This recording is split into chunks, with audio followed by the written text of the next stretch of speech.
ایک شخص جو عرب کے لوگوں کی آنکھوں کا تارا ہے، جسے سب لوگ سر پہ اٹھائے ہوئے ہیں، صادق اور امین کہتے ہیں، اس کی مثالیں دیتے ہیں، اس کے فیصلوں کا احترام کرتے ہیں، اور وہ اس خاندان سے ہے جو خانہ کعبے کا متولی بھی ہے.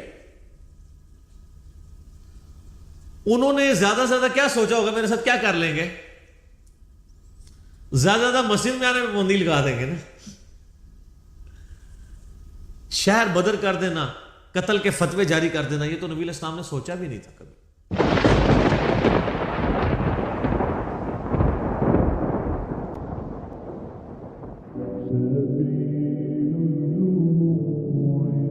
یہ جو سورۃ المدثر کی شروع کی آیات ہیں، یہ نبی صلی اللہ علیہ وآلہ وسلم پہ جو شروع کی وحی نازل ہوئی ہیں ان میں سے ایک ہے.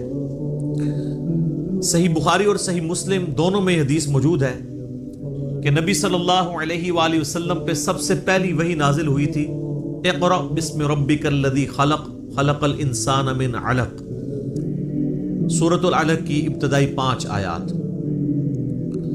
پھر اس کے بعد صحیح بخاری اور مسلم میں آتا ہے کہ نبی علیہ السلام پہ جو وحی کا سلسلہ تھا اس میں فترت کا پیریڈ آ گیا، ایسا پیریڈ جس میں آپ صلی اللہ علیہ وآلہ وسلم پہ کوئی وحی نازل نہیں ہوئی، اور اس کی وجہ سے آپ صلی اللہ علیہ وآلہ وسلم بڑے غم زدہ بھی تھے. آپ تو چاہتے تھے جلدی جلدی قرآن نازل ہو، اور اسی دوران کافروں نے طرح طرح کی باتیں بھی کرنا شروع کر دی. تو فترت کے پیریڈ کے بعد جو پہلی وحی نازل ہوئی ہے وہ سورۃ المدثر کی ابتدائی آیات ہیں. لہٰذا آپ صلی اللہ علیہ وآلہ وسلم پہ جو شروع کی وحی نازل ہوئی ہیں ان میں سے یہ بھی چند آیات ہیں.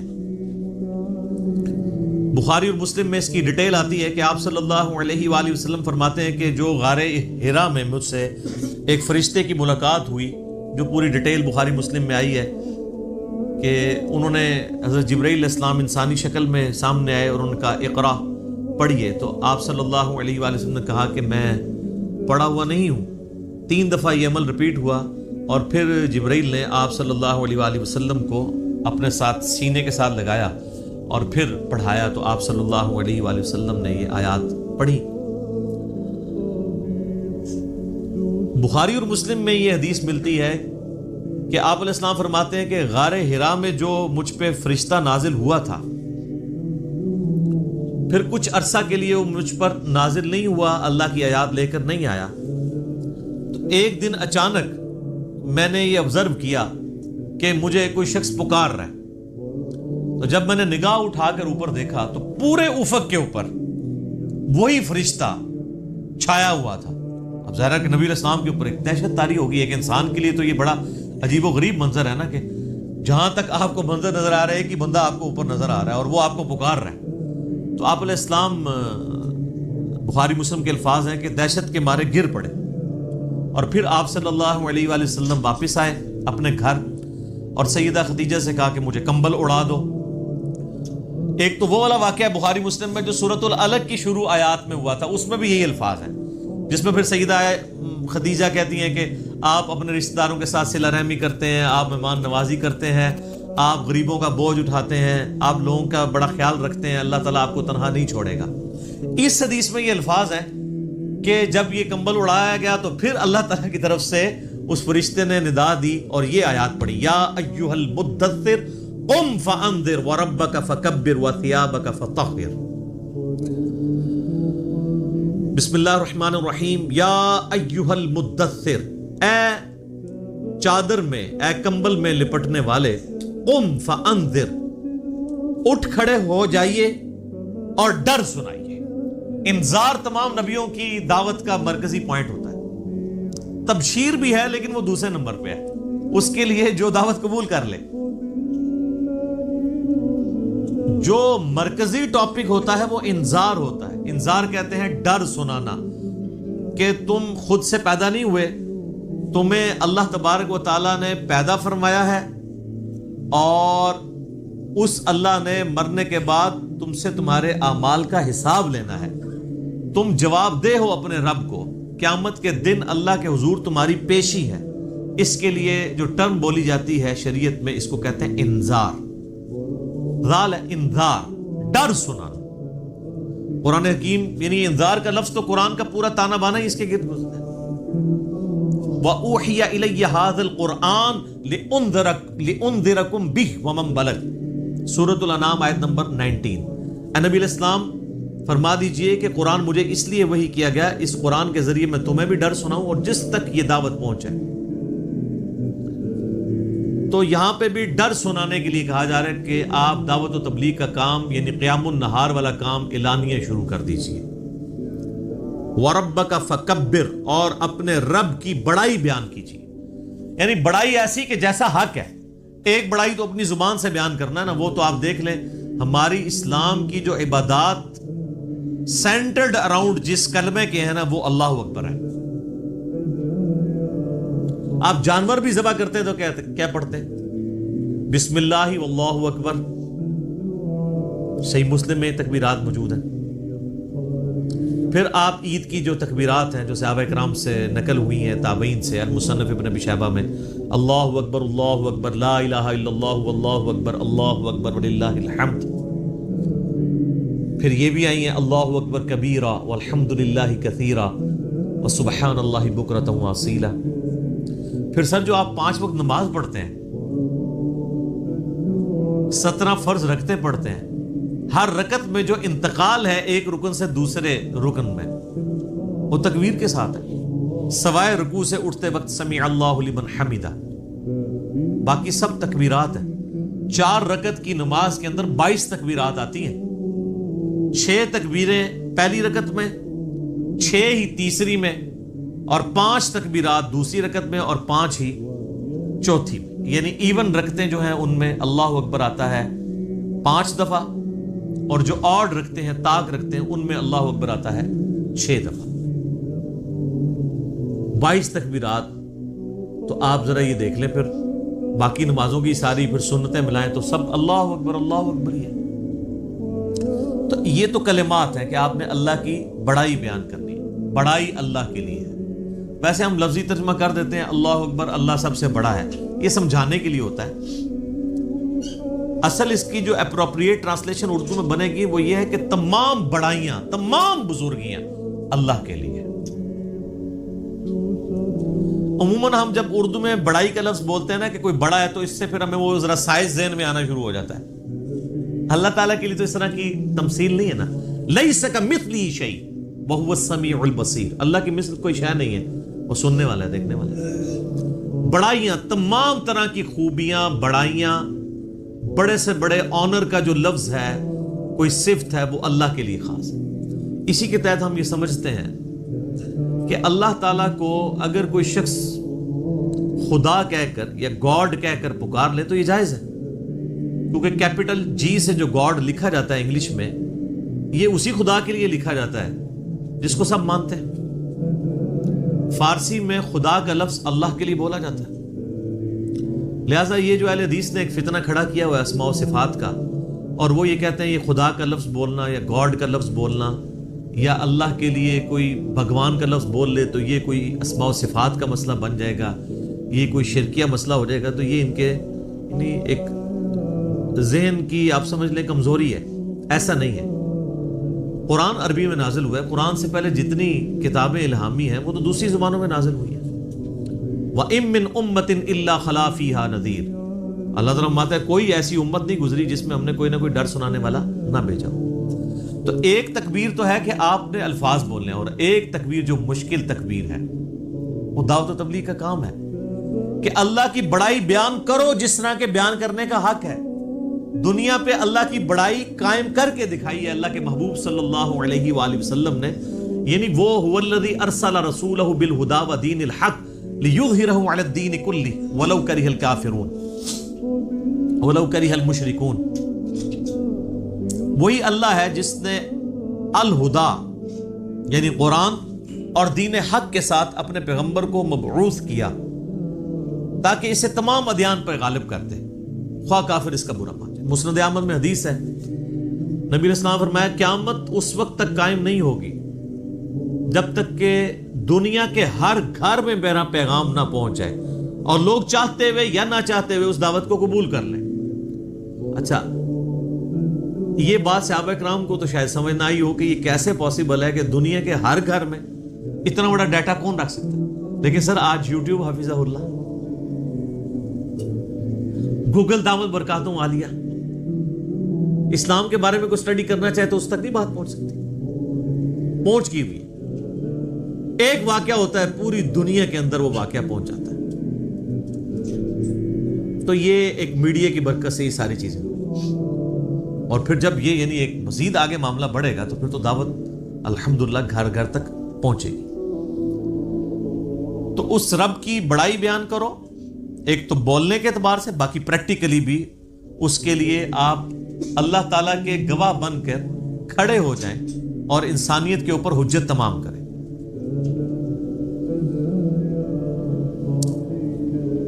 جامعہ ترمذی میں ایک حدیث موجود ہے، دلائل النبوہ امام بیہقی کی کتاب میں موجود ہے صحیح سند کے ساتھ، اور مشکات المصابیح کی 3 جلد کے اندر بھی آپ کو مل جائے گی. سیدنا جابر بن عبداللہ رضی اللہ تعالیٰ عنہ پوچھتے ہیں نبی علیہ السلام سے، اے اللہ کے محبوب صلی اللہ علیہ وآلہ وسلم، آپ پر نبوت کب واجب ہوئی، آپ کب نبی بنائے گئے؟ تو آپ صلی اللہ علیہ وآلہ وسلم نے فرمایا، میں اللہ کے ہاں اس وقت بھی خاتم النبیین لکھا ہوا تھا جبکہ آدم علیہ السلام ابھی روح اور جسم کے درمیان تھے. ایک روایت میں آتا ہے کہ آدم علیہ السلام ابھی مٹی اور پانی کے درمیان تھے، میں اللہ کے علم میں اس وقت بھی خاتم النبیین لکھا ہوا تھا. ظاہر اللہ کے ڈیوائن نالج میں تو تھا. میں دعائے ابراہیم ہوں، میں عیسیٰ کی بشارت ہوں، میں اپنی ماں کا وہ خواب ہوں جو انہوں نے پیدائش کے وقت دیکھا جب میری پیدائش ہوئی، کہ ان کے لیے ایک ایسا نور ظاہر ہوا جس سے شام کے محلات بھی روشن ہو گئے ان پر. یعنی نبی علیہ السلام کی پیدائش کے وقت آپ علیہ السلام کی والدہ کو خواب کے ذریعے یہ بشارت دی گئی کہ آپ سے جو بچہ پیدا ہونے والا ہے اس کی حکومت بالآخر رومن امپائر کے اوپر بھی حاوی ہو جائے گی. اور پھر لوگوں نے دیکھا. تو لیکن یہ جو ہم جس نبوت کے یعنی مبعوث ہونے کا ذکر کر رہے ہیں وہ نبی علیہ السلام کی مبارک زندگی کے 40ویں سال کے بعد کا معاملہ ہے. آپ علیہ السلام پیدائشی طور پر پیغمبر تھے لیکن مبعوث نہیں ہوئے تھے. اللہ کی طرف سے آپ کی بعثت نہیں ہوئی تھی. اللہ کی حفاظت میں ضرور تھے. نبی تو اللہ کی حفاظت میں ہوتا ہے، لیکن نبی کو یہ خود نہیں پتا ہوتا کہ میں اللہ کا پیغمبر ہوں جب تک کہ اللہ اسے مبعوث نہ کرتا. سورہ شورى میں واضح ہے، ما کنت تدری ما الکتاب ولا الایمان. اے نبی، قرآن کے نزول سے پہلے نہ تو آپ کتاب سے واقف تھے اور نہ ایمان کی تفصیلات کو جانتے تھے، بلکہ اللہ نے اس کتاب کو آپ کے لیے ہدایت کا ذریعہ بنایا. وَإِنَّكَ لَتَهْدِي إِلَىٰ صِرَاطٍ مُسْتَقِيمٍ، اور اب آپ بھی لوگوں کو سیدھے راستے کی طرف بلاتے ہیں. حتیٰ کہ صحیح بخاری میں سیدنا ابو بکر الصدیق رضی اللہ تعالیٰ عنہ کا ایک بڑا خطرناک قسم کا خطبہ موجود ہے. خطرناک میں اس لیے کہہ رہا ہوں کہ پاکستان میں 295C لگی ہوئی ہے، ورنہ حضرت ابو بکر میں فٹ کر دیتے ہیں جو انہوں نے ڈاکٹرائن بتائی ہوئی ہے. صحیح بخاری میں خطبہ موجود ہے، میرا ایک یوٹیوب پہ کلپ بھی ہے، صحیح اور بخاری اور مسلم سے عقرآن کے فضائل پہ 8 احادیث. اس میں میں نے یہ حدیث بتائی تھی کہ سیدنا ابو بکر جب خلیفہ بنے رضی اللہ تعالیٰ عنہ علیہ السلام، تو انہوں نے جب پہلا خطبہ دیا تو اس میں ان کے الفاظ ہیں کہ اللہ تعالیٰ نے محمد صلی اللہ علیہ وآلہ وسلم کو اس کتاب کے ذریعے ہدایت دی. ذرا الفاظ سننے، محمد کو اللہ نے اس کتاب کے ذریعے ہدایت دی اور اب تم نے یہ کتاب کا پیغام ان کی امت تک آگے پہنچانا ہے.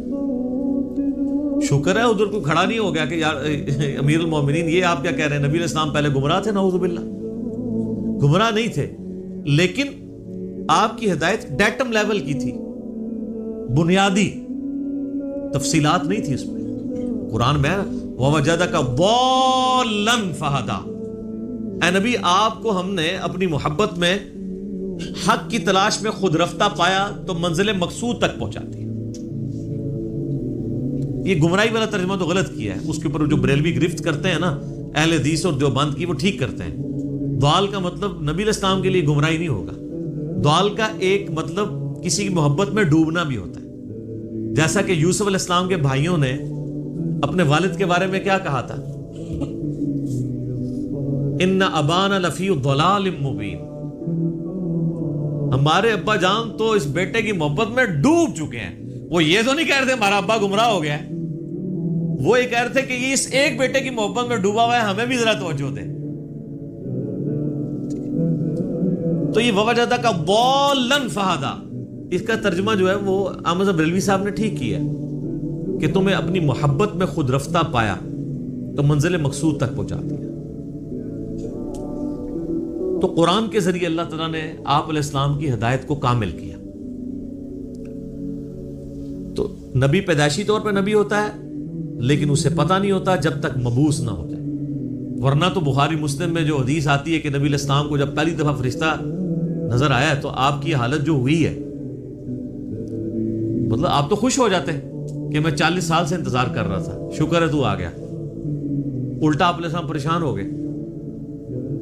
حتیٰ کہ بخاری مسلم کے الفاظ ہیں سیدہ خدیجہ سلام اللہ علیہا ان کو اپنے کزن برقہ ابن نوفل کے پاس لے گئی. انہوں نے جب نبی علیہ السلام کی کنڈیشن سنی، وہ نابینا ہو چکے تھے، انہوں نے کہا یہ تو وہی لگتی ہے، وہی والی وہی جو موسیٰ علیہ السلام پہ نازل ہوئی تھی. تو پھر انہوں نے کہا کہ عنقریب آپ کی قوم آپ کو نکال دے گی یہاں سے. ہائے ہائے ہائے ہائے ہائے. نبی علیہ السلام نے کہا کہ میری قوم مجھے یہاں سے نکال دے گی، یہ تو مجھ سے بڑی محبت کرتے ہیں. انہوں نے کہا کہ یہ دعوت ہی ایسی ہے، آپ سے پہلے جس جس پیغمبر نے اپنی قوم میں یہ دعوت بلند کی ہے نا، اسے اس کی قوم نے نکال ہی دی ہے. کاش میں اس وقت تک زندہ رہا تو میں آپ علیہ السلام کی مدد کروں گا، ورنہ وہ پہلے ہی فوت ہو گئے. ویسے تو ان کو وہ اسی لیے ان کو ہم صحابی کے طور پہ نہیں گنتے ہیں، کیونکہ نبی علیہ السلام اس وقت تک صرف نبی بن کے مبعوث ہوئے تھے، رسول نہیں بنے تھے. اس وقت سورۃ العلق کی آیات نازل ہوئی تھی.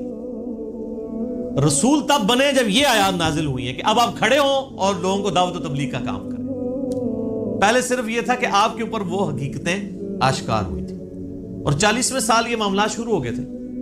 صحیح مسلم میں حدیث ہے کہ نبی علیہ السلام نے فرمایا کہ میں اس پتھر کو بھی پہچانتا ہوں جو بعثت سے پہلے مجھے سلام کیا کرتا تھا. تو آپ کو اشارے ملنے شروع ہو گئے تھے کہ آپ کے ساتھ کوئی ایکسٹرا آرڈنری معاملہ ہونے والا ہے. ورنہ آپ دیکھیں نا، آپ گزر رہے ہو اور پتھر آپ کو سلام کر رہا ہو تو بندے کو ایک بار انہیں چیزوں کا آئیڈیا ہونا شروع ہو جاتا ہے کہ کوئی میرے ساتھ ایکسٹرا آرڈنری.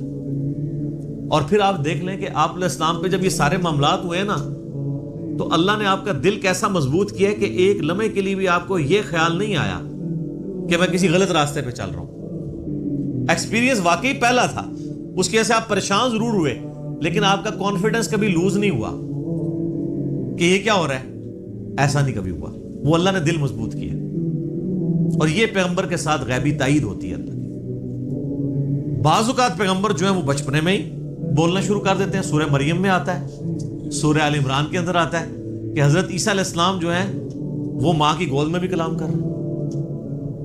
اللہ تعالیٰ چاہے تو، اور وہ کیا کہہ رہے ہیں کہ مجھے اللہ نے پیغمبر بنایا ہے، مجھے کتاب دی ہے اور مجھے مبارک بنایا ہے، اور میں اپنے ماں باپ، میں اپنی ماں کے ساتھ اس نے سلوک کرنے والا مجھے بنایا ہے. سلام ہو اس دن پر جس دن میں پیدا ہوا، جس دن میں مروں گا اور جس دن میں اٹھایا جاؤں گا. یہ ساری گفتگو کر رہے ہیں ماں کی گود میں. ان کو اللہ نے اسی وقت مبعوث کر دیا.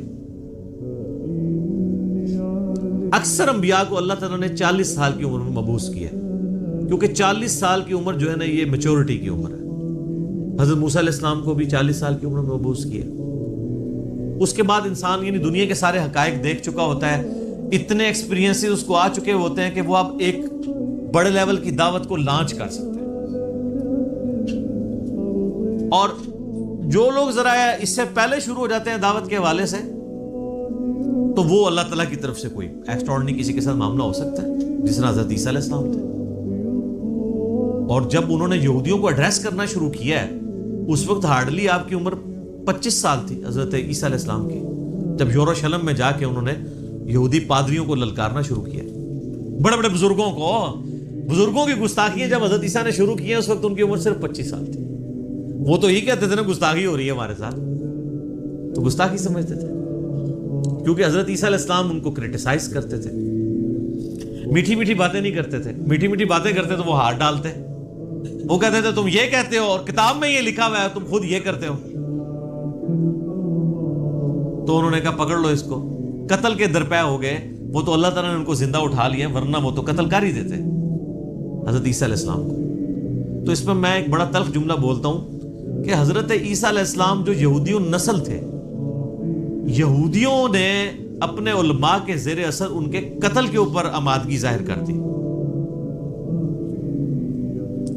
یہ علماء کا فتنہ اتنا بڑا فتنہ ہے کہ یہ فتنہ وقت کے پیغمبر کے خلاف بھی کھڑا ہو جائے تو اس کو بھی دنیاوی طور پہ فیل کر دیتا ہے. دنیاوی طور پہ تو فیلئر ہی ہے نا. 12 بندے صرف ایمان لے کے آئے, اپنی بھی جان اللہ نے بچائی. دنیا میں تو یہ دیکھا جاتا نا اس کے کروڑوں فالوور ہوں, تبھی تو بتا رہے ہوتے ہیں نا جی جناب اتنا بڑا اجتماع ہوا ہے, اتنے جلسے میں لوگ آئے. وہ کیوں بتا رہے ہوتے ہیں؟ کامیابی کے لیے. حضرت عیسیٰ علیہ السلام کے جلسے میں کتنے لوگ ہوتے تھے؟ 12, وہ بھی 2 بھی گلیلیا جھیل کے کنارے جا کے. وہ باقی تو بات ہی نہیں سنتے تھے. انہوں نے دھوبیوں کو بات سمجھ آ گئی. وہ جناب اللہ کی مرضی ہے کسی کو بات سمجھ آ جائے. ابو جہل کو سمجھ نہیں آئی ہے, بلال حبشی کو سمجھ آ گئی ہے, عمار ابن یاسر کو سمجھ آ گئی ہے, یاسر اور سمیہ کو سمجھ آ گئی ہے, رضی اللہ عنہم اجمعین وعلیہم السلام اجمعین. والذین جاہدوا فینا لنہدینہم سبلنا, جو لوگ کوشش کریں گے انہی کو بات سمجھ. تو نبی علیہ السلام کا باقاعدہ حکم ہوا ہے کہ آپ نے اپنے رب کی بڑائی کے لیے کھڑے ہو جانا ہے. وَثِيَابَكَ فَطَهِّرْ, اور اپنے کپڑوں کو پاک رکھنا ہے. یعنی پیغمبر مبعوث ہوا ہے اور اسے کپڑوں کی پاکیزگی کا حکم دیا جا رہا ہے. اور صوفیاء کے ہاں جس نے سب سے زیادہ گندے کپڑے پہنے وہ اتنا بڑا بزرگ ہوتا ہے. Point to be noted. ہاں آپ تصوف کی کتابیں پڑھ کے دیکھیں سر, یہ تذکرۃ الاولیاء جو ایک سمجھ لیں مدر بک ہے تصوف کی, شیخ فرید الدین عطار المتوفا 632 ہجری, جس کے حوالے فضائل اعمال, فضائل صدقات, فضائل سنت, یہ سارے بزرگ بابوں کی کتابوں میں ملیں گے, جن سے اب طارق جمیل صاحب نے بھی اعلان برات کر دی ہے اللہ کے فضل سے. وہ سارے واقعات ادھر سے ہی چھاپے مارے ہوئے. اس میں آپ کو کئی بزرگوں کا ملے گا کہ ان کو جوئیں پڑی ہوئی ہوتی تھی, اگر کوئی جوں کی نیچے گرتی تھی وہ اٹھا کے پھر رکھ لیتے تھے اوپر, کہتے تھے میرے اللہ کی مہمان ہے. لوگ کہتے ہیں سبحان اللہ. اور بخاری مسلم میں موجود ہے ایک صحابی کے سر میں جوئیں پڑ گئی اور نبی علیہ السلام کے ساتھ انہوں نے احرام یعنی باندھا ہوا تھا. تو انہوں نے کہا یا رسول اللہ مجھے یہ تو جوئیں پڑ گئی ہیں, جوئیں تنگ کر رہی ہیں, تو مجھے اجازت دیں میں بال منڈوا دوں. اب آپ جب تک احرام کی ساری پابندیوں سے آزاد نہیں ہوتے ہیں اس وقت تک تو بال نہیں منڈوا سکتے. پھر نبی علیہ السلام نے ان کو بال منڈوانے کی اجازت دے دی اور اس کے اگینسٹ پھر انہوں نے جو ہے نا وہ ایک دم بھی دیا. تو بعد کے بزرگ جو ہیں وہ جوئیں اٹھا کے اوپر رکھتے ہیں, گندے مندے رہتے ہیں. اور بلکہ سب سے بڑا بزرگ وہ ہوتا ہے جو گندا بھی نہ رہے, کپڑے ہی سارے اتار دے, اس کو سب سے بڑا بزرگ مانا جاتا ہے. وہ کہتے ہیں مجذوب ہے یہ, یعنی اللہ تعالیٰ کی محبت میں غرق ہو چکا ہے. یعنی اس کا مطلب ہے کہ اللہ کی محبت میں غرق ہونے کا مطلب یہ ہے کہ بندے کے کپڑے پہلے چلے جاتے ہیں. تو اللہ تعالیٰ کی معرفت سب سے زیادہ مخلوقات میں سے کن کو ہوتی ہے؟ انبیاء کو. تو کہیں ملتا ہے کہ انبیاء کرام علیہ السلام پہ جب اللہ کی محبت کا غلبہ ہوتا تھا تو وہ کپڑے اتار دیتے تھے؟ کہیں ملتا ہے ایسی بات؟ تو یہ پھر اس لیے ہم کہتے ہیں کہ انبیاء کا جو دین ہے وہ اور ہے, بابوں کا دین اور ہے اور کتابوں کا دین اور ہے. یہ بابوں کا دین ہے اور کتابوں کا دین وہ ہے جو صحیح سند کے ساتھ صحابہ اکرام اہل بیت کے ذریعے اور بعد میں محدثین کے ذریعے دین ہم تک پہنچے. نبی علیہ السلام کو شروع کی وحی میں کہا جا رہا ہے کہ آپ نے اپنے کپڑوں کو پاک صاف رکھنا ہے, روحانی طور پہ بھی پاک رکھنا ہے. یعنی ایک اللہ تعالیٰ نے جیسا کہ سورۃ الاعراف میں آتا ہے کہ تقویٰ کا لباس سب سے بہتر لباس ہے. تو وہ یعنی آنکھوں کی پاکیزگی, ہاتھوں کی پاکیزگی, ایک تو فزیکل نجاست سے بھی اور روحانی طور پہ بھی, حرام کی طرف نگاہ نہ اٹھے, ہاتھ حرام کی طرف نہ بڑھے. تو فزیکل نجاست بھی ختم کرنی ہے اور انٹلیکچوئل نجاست بھی ختم کرنی ہے. اور کیا کرنا ہے؟ وَالرُّجْزَ فَاهْجُرْ, اور بتوں سے بھی آپ نے دور رہنا. آپ علیہ السلام پیدائشی طور پہ ہی بتوں سے ہمیشہ دور رہے. اب اسٹرکٹلی آ رہا ہے کہ اس چیز کو آپ نے اب پریکٹس کرنا ہے. وَلَا تَمْنُن تَسْتَكْثِرْ، اور کسی پر احسان نہ کیجئے زیادہ لینے کی نیت سے. یعنی کسی کے ساتھ اگر آپ نیکی کر رہے ہیں تو دماغ میں یہ نہ رکھیں کہ میں اس کے ساتھ نیکی کر رہا ہوں تو یہ بدلے میں میرے ساتھ کرے گا. بے لوث ہو کے کریں، ایثار کے جذبے کے تحت. وَلِرَبِّكَ فَاصْبِرْ، ہائے ہائے یہ ہے بات. اپنے رب کے لیے صبر پھر اختیار کیجیے. یعنی آپ کو بتایا جا رہا ہے کہ آپ یہ معاملہ کوئی اتنا آسان نہیں ہونے والا. آپ ذرا دیکھیں جب یہ آیات نازل ہو رہی ہیں اس وقت تو آپ علیہ السلام کے تو دماغ میں بھی نہیں یہ بات کہ میرے ساتھ آگے ہونا کیا ہے. ایک شخص جو عرب کے لوگوں کی آنکھوں کا تارا ہے، جسے سب لوگ سر پہ اٹھائے ہوئے ہیں، صادق اور امین کہتے ہیں، اس کی مثالیں دیتے ہیں، اس کے فیصلوں کا احترام کرتے ہیں، اور وہ اس خاندان سے ہے جو خانہ کعبے کا متولی بھی ہے. انہوں نے زیادہ سے زیادہ کیا سوچا ہوگا میرے ساتھ کیا کر لیں گے؟ زیادہ زیادہ مسجد میں آنے میں پابندی لگا دیں گے نا، شہر بدر کر دینا، قتل کے فتوے جاری کر دینا. یہ تو نبی علیہ السلام نے سوچا بھی نہیں تھا کبھی. اب یہ جب یہ آیات نازل ہو رہی ہے کہ آپ نے صبر کا دامن نہیں چھوڑنا. اللہ کو پتا ہے نا میں نے کرنا کیا ہے اپنے نبی کے ساتھ. ظاہر ہے وہ تو اللہ تعالیٰ فرماتا ہے کہ ہم نے قرآن پاک میں مضمون کئی جگہ ہے کہ ہم نے تمام نبیوں کے مخالفین جن و انس میں سے اٹھائے ہیں. اللہ تعالیٰ کہتے ہیں ہم نے اٹھائے ہیں. مراد یہ کہ جب اٹھتے ہیں تو ہم انہیں اٹھنا دیتے ہیں تاکہ یہ کشاکش ہوگی تو پھر حق اور باطل کی کشاکش کے بعد پھر سچائی کی چاشنی فیل ہوتی ہے نا. اگر پیاس ہی نہ ہو تو ٹھنڈے پانی کی قدر کیا آئے گی؟ تو اللہ تبارک و تعالیٰ نے اپنے نبی کو بھی ان آزمائشوں سے گزارا ہے. انڈیویجول آپ علیہ السلام پہ بھی بہت آزمائشیں آئی ہیں اور اجتماعی طور پہ صحابہ اور اہل بیت پہ بھی آئی ہیں. لیکن جب یہ آیات نازل ہو رہی ہیں تو اب آپ یہ سمجھ لیں کہ یہ ابھی آپ علیہ السلام کے یعنی جو بخاری مسلم میں آتا ہے کہ آپ کے پیٹھ کے اوپر اوجڑی رکھی گئی اور آپ اٹھ نہیں سکے، یہ واقعہ نہیں ہوا. آپ کے گلے کے اندر صحیح بخاری مسلم میں آتا ہے کہ وہ ڈالا گیا کپڑا اور اتنی زور سے دبایا گیا کہ قریب تھا کہ آنکھیں ابل آتی. یہ واقعہ نہیں ہوا. طائف کا واقعہ نہیں ہوا کہ جس میں پتھر اتنے مارے گئے کہ مبارک خون سے جوتیاں بھی بھر گئیں. یہ واقعہ نہیں ہوا. پھر قتل کے فتوے کے رات کے وقت سیدنا ابوبکر کو ساتھ لے کے اور مولا علی کو اپنے بستر پہ لٹا کے آپ علیہ السلام ہجرت کے لیے نکل گئے. یہ واقعہ بھی نہیں ابھی ہوا. اور سرفر مدینے میں تو لائف ہی پوری ڈائنامک، جاتے ہی یہودی متھے مارے لگ گئے، جا کے منافقین اوپر سے کلمہ پڑھ لیا، پیچھے سے وہ یعنی جڑیں کاٹتے رہے. پھر غزوہ بدر میں جو کچھ ہوا، احد میں تو نبی علیہ السلام کے دانت بھی شہید ہو گئے اور آپ کی شہادت کی خبر مشہور ہو گئی، اس قدر آپ کا خون بہہ گیا. خندق کے وہ موقع کے اوپر آپ علیہ السلام کو سخت سردیوں کی راتوں میں کس طریقے سے ایون صحابہ کہتے ہیں ٹوائلٹ جانا ہمارے لیے مشکل ہو جاتا تھا، سامنے سے تیر آ کے لگ جاتا تھا. اس کے بعد پھر صلح حدیبیہ والی جو مشقت کاٹنی پڑی، اتنا پیدل سفر کر کے، پھر ایک پیس ٹریٹی کر کے واپس جانا پڑ گیا، عمرہ بھی نہیں کیا. پھر غزوہ خیبر والی جو ایک معاملہ آیا وہ کئی ہفتوں تک. اس کے بعد پھر فتح مکہ کے لیے 10,000 کے صحابہ کے لشکر کو لے کے نکلے رمضان کے مہینے کے اندر. ہم لوگ ادھر ایسی میں بیٹھے ہوئے. اور پھر ختم نہیں ہوا معاملہ، فوراً فتح مکہ کے 3-4 مہینے کے بعد قبیلہ حوازن کے ساتھ جو ہے وہ جنگ غزوہ حنین ہو گئی. 12,000 کا لشکر تھا. بس تکبر کے جملے نکل گئے کچھ اصحاب سے کہ ہم 313 تھے تو غالب آئے تھے، آج تو ہم ہے ہی بہت ہیں. تو قرآن کے الفاظ ہیں، اللہ تعالیٰ نے یقین کریں کہ اتنے سخت الفاظ کے اندر جسے کہتے ہیں نا میڑا مارتے ہوئے، تانا دیتے ہوئے بات کی ہے. اللہ نے فرمایا تم نے یہ بات کی، تمہیں تو کہنا چاہیے تھا اللہ کی مدد سے فتح ہوئی تھی. تو دیکھ لو جب تم نے یہ جملہ بولا تو دیکھو تمہیں راستہ بھی نہیں پھر ملا بھاگنے کا. 80 بندے بخاری مسلم میں آتا ہے نبی علیہ السلام کے ساتھ رہ گئے. صرف 12,000 میں سے 80 بندے، باقی سب بھاگ گئے. وہ سامنے سے تیر ہی ایسے لگے ان کو.